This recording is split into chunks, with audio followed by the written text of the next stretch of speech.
You know, the show is it's this mockumentary style comedy, and John Lithgow's character Larry Henderson has been accused of murdering his wife. So we have Josh Siegel, Nick DeGusto's character, who is a fish out of water lawyer from back east, who comes to this kind of weird, surreal kind of town to defend Larry Henderson, and his legal team is just not quite right. And I am his legal researcher, and I have a host of very real neurological disorders. I have facial blindness. I was born with no tear ducts. I'm dyslexic, a short-term memory. When I get my flu shot, I speak in a British accent.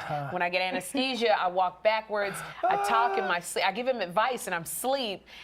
Alien claw syndrome. I faint when I see beautiful artwork. So she's got a host of disorders, but she really wants to help defend Larry Henderson, but she can't recognize what he looks like half the time. Yeah, we had an amazing time on set. Yeah. I mean, and we just genuinely, I think most people probably say this, that they liked being with each other and they like the show, but I mean it. We genuinely like each other. We had a lot of fun on the show. It starts with the writing and the setup, but then it's also just amazing casting. They not only brought really funny people, but really dedicated professional people. All of us came to set ready to work, ready to have fun, and it was 15 to 20 takes of every scene because of the way we shoot. The mockumentary style format lends itself to being able to do it repetitively many times. And so we just got to fall into these grooves with each other where we just got to, have a lot of fun, make a lot of fun, make each other laugh. And it was a lot of fun. I hope we get to do it for many years. Yeah. Well, it's been so much fun getting to know the John Lithgow behind the John Lithgow.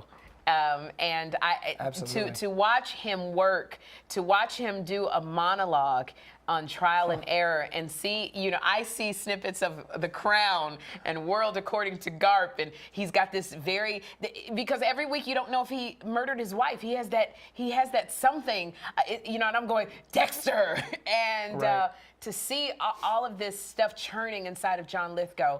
Sometimes I forget to do my lines watching my amazing cast because they're so good, and this includes John. Well, don't worry, you're always going to get 14 more takes after that.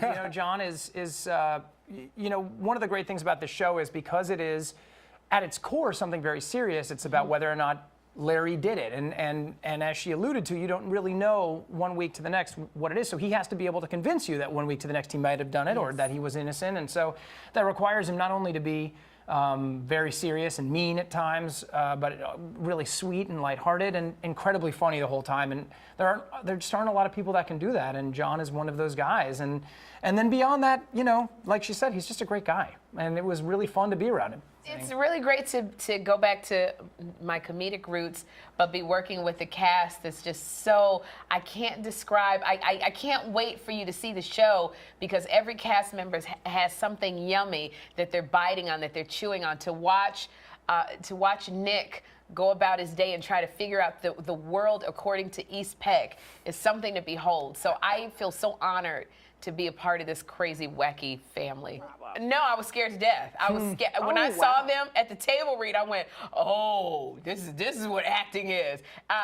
Completely scared to death, but having a director like Jeff Blitz, who won an Emmy for directing The Office, and his documentary was nominated for an Oscar, having him help me shape my comedy, because it's different from doing a 4-camera shoot where you're playing that joke to doing a single camera where the seriousness, the foundation of everything is very serious, and from that it lends itself to being funny. So it was really wonderful playing this role. It was really challenging artistically, and thank God I had somebody like Nick DeGusto helping me along the way, and being able to watch John Lithgow and Krista Rodriguez and Stephen Boyer and Jayma Mays. Those are people you're going to see. Very sweet. You're going to be wowed. It's Tuesday. We premiere Tuesday, March 14th, after the season finale of This Is Us. It's an hour, and then after that, every Tuesday, it goes back to 9 p.m. on the next one. Back to 9 p.m. every Tuesday.